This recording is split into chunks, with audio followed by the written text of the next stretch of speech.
This morning, I'd like to have a quick conversation about identity politics and a princess called Meghan. Nope, not that Meghan. Yes, this one, Meghan McCain. McCain decided to chide Senators Tammy Duckworth and Mazie Hirono, who expressed their frustration over the Biden administration's shortage of senior Asian Americans. They initially said they would no longer support many of President Biden's nominees before backing off after receiving assurances from the Biden administration that it would elevate Asian American voices.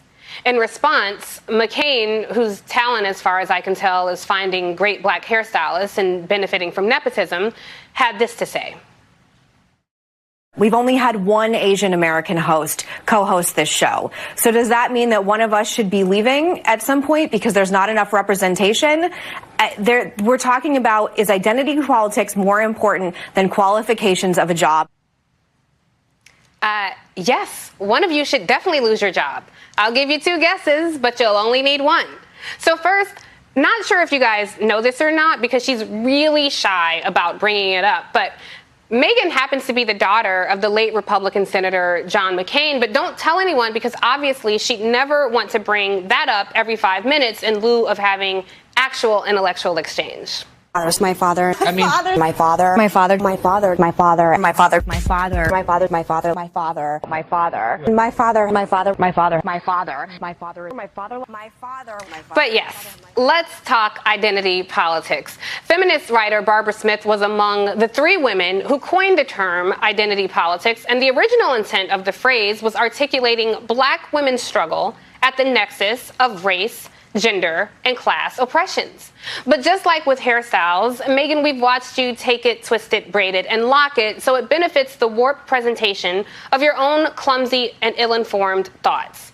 Now, name me any group that does not bring their identity into the ballot box.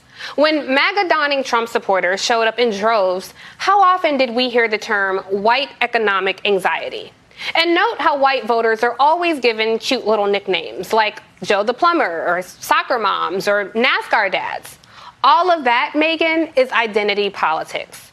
And when it came to every other voting bloc, we were simply identified by our race, as if these cute little colloquialisms couldn't be applicable to the rising majority of America. Now, let's address this preposterous notion that somehow being a woman of color suggests that you aren't qualified.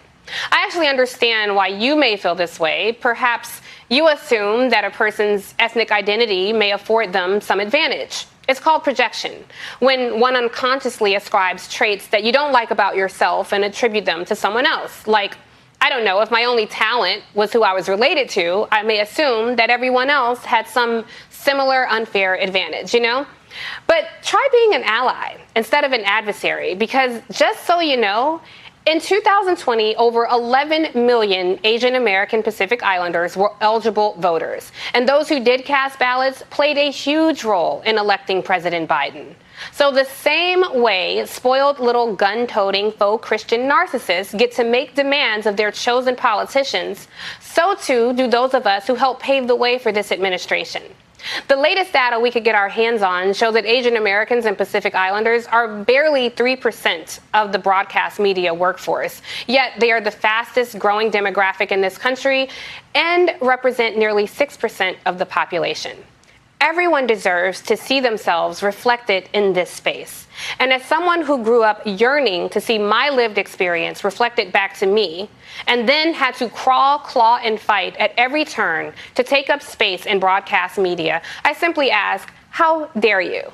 From now on, I hope you speak less and listen more, and take a little time to enjoy this view.